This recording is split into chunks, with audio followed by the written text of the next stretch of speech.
right, guys, I know school's getting ready to start, and I'm going to show my age in this lesson just a bit. But as a creature of the 80s, the best decade there was, the best decade for movies, the best decade for music, the decade your boy was a teenager and graduated from high school and loaded with a ton of cultural things that we still do, hear, or watch today. But one of the things, if you lived in this decade, you were definitely aware of and watched were movies that were written, produced, or even directed by John Hughes. You in this room may be aware of or even seen many of these movies and not know it. I am going to just throw you a list of a few of my faves. 16 Candles, Weird Science, Ferris Bueller's Day Off, Uncle Buck, National Lampoon's Vacation and Christmas Vacation, and Home Alone are all literal classics in film.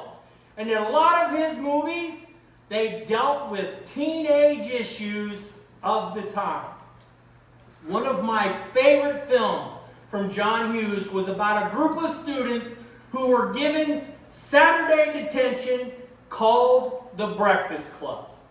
The students find themselves in this detention with a very overbearing teacher and the fact that none of them had anything in common with the other.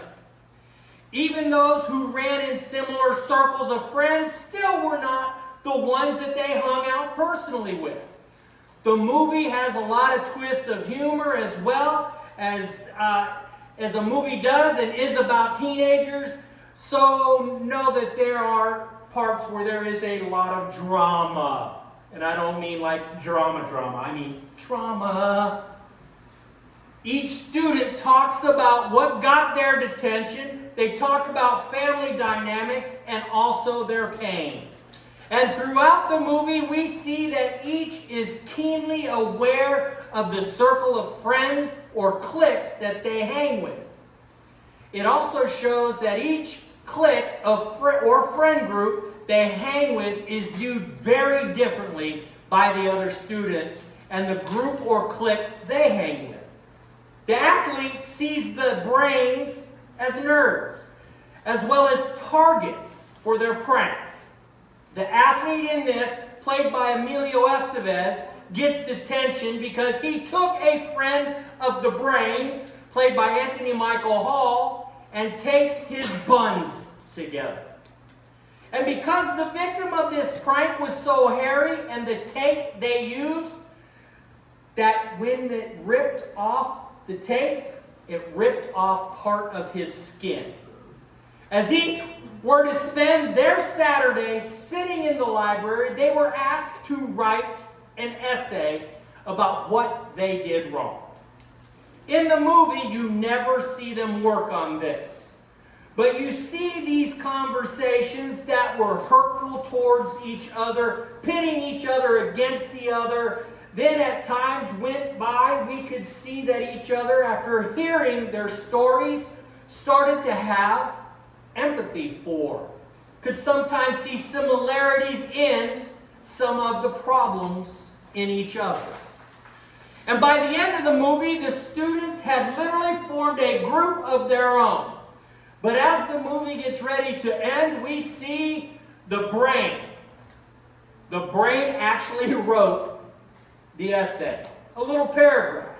As we see the criminal, played by Judd Nelson, walk across the field, a football field, we hear the essay. Dear Mr. Vernon, we accept the fact that we had to sacrifice a whole Saturday in detention for whatever it was we did wrong. But we think you're crazy for making us write an essay telling you who we think we are. You see us as you want to see us, in the simplest terms, in the most convenient definitions, but what we found out is that each one of us is a brain, and an athlete, and a basket case, a princess, and a criminal. Does that answer your question? Sincerely yours, The Breakfast Club. And the thing I remember most, Brian the Brain reads the essay, and when the person uses the word to describe them, that is when you hear the voice of the actor or the person that word represented. Then the movie ends with Judd Nelson throwing up his fist in the air and the song Don't You Forget About Me blasting.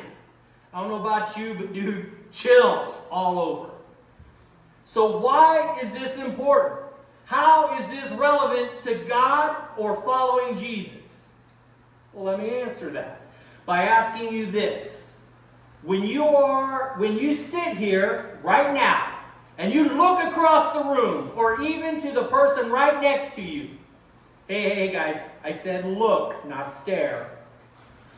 Do you see a brain, an athlete, a criminal, an emo, a goth, a prep, a slob?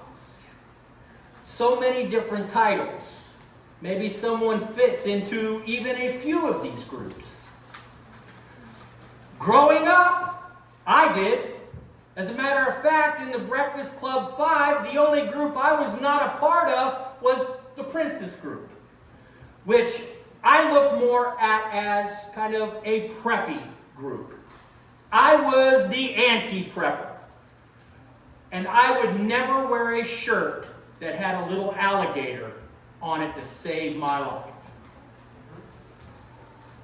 You guys don't know about the alligator? Okay, another day. What I'm trying to say is there are groups we will naturally belong to, and others you won't. But I wonder, if you were put in a situation like the movie, how would the day end for you? Would the others make an impact on you? Would they influence you, or maybe see those other groups that you are in a positive way? There is a story in Acts 18 where we see Paul go into Corinth and is immediately brought close to two people he has something in common with, Aquila and Priscilla. And they were all tent makers. The commonality leads to the three going around preaching together. The comfort level is good because the bond is deep. But Paul isn't one to hang around long, and the call for him to disciple elsewhere is strong. So he heads off to Syria with his friends Aquila and Priscilla. But I think that Paul may figure that to spread the word Jesus might go a little faster if they separate. So they go in different directions in Syria. While Paul is out and about, he runs into a man named Apollo. This guy is a scholar. He is a brainiac, a very learned man. And Paul saw someone very different than himself. But Paul didn't let any difference bother him because Paul saw the similarities that could be used to reach others for Christ. And so Paul asked him to join him. When Aquila and Priscilla meet up with Paul, Paul could assure them that even with the differences between them, Apollos was cool to go with them. No judgy judge here, they accepted. Each having the ability to influence each other and grow from each other in very different ways. Now, without staring, remember, look around the room. When you see the others in this room, do you see people you can learn from and or people you are willing to influence for Christ? When Jesus was looking for his disciples, he picked a lot of guys who had things in common. Like most of them were fishermen. But I did say most. They had a tax collector, a guy who worked as a treasurer, and they even had a guy who wanted to overthrow an anarchist in he wanted to overthrow the Roman government. And Jesus himself was a carpenter. Jesus could have stayed in his lane of familiarity and just got guys he knew firsthand, worked around, or maybe even his buddies he hung with at Taco Bell. But that was not the group that God or Jesus saw that would impact the world for Christ. How quickly are you to cross people off your list as far as, yeah, dude is a blank. And I'm a blank. And these two things are like oil and water. They just don't mix.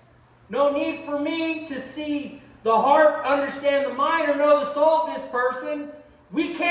I can't be friends with this dude. I said earlier, I was not a prepper. I was more of what you call a beach dog. I wore OP shorts, Hobie shirt, or a band tee of some kind of sports shirt. Notice the OP shorts stayed the same. I had like every color of those wonderful corduroy shorty shorts.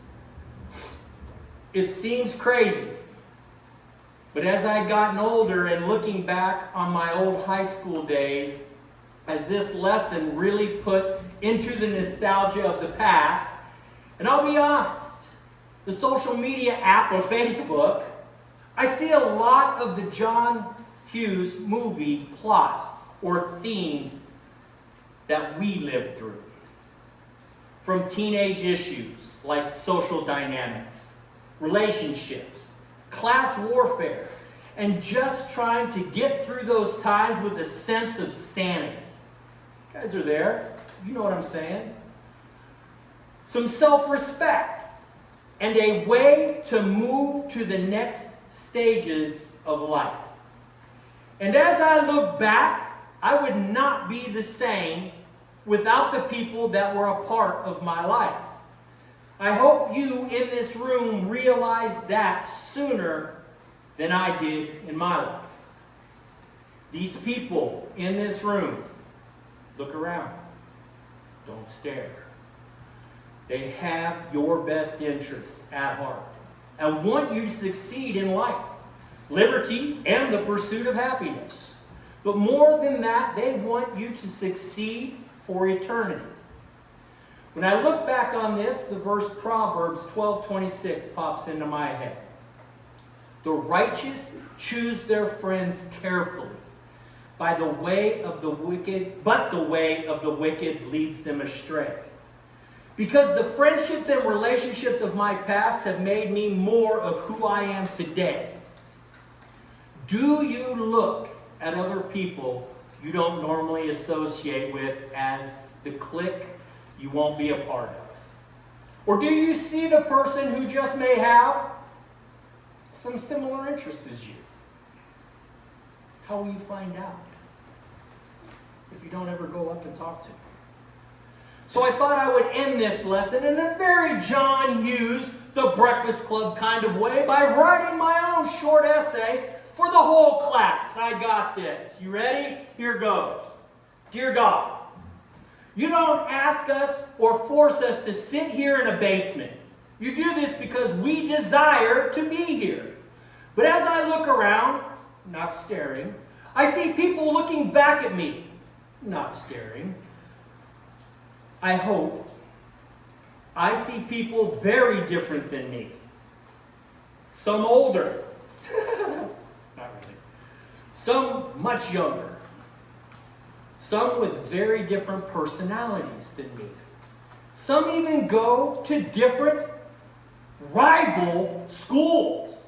Hang with different groups of friends. But I have come to see each person for who they are.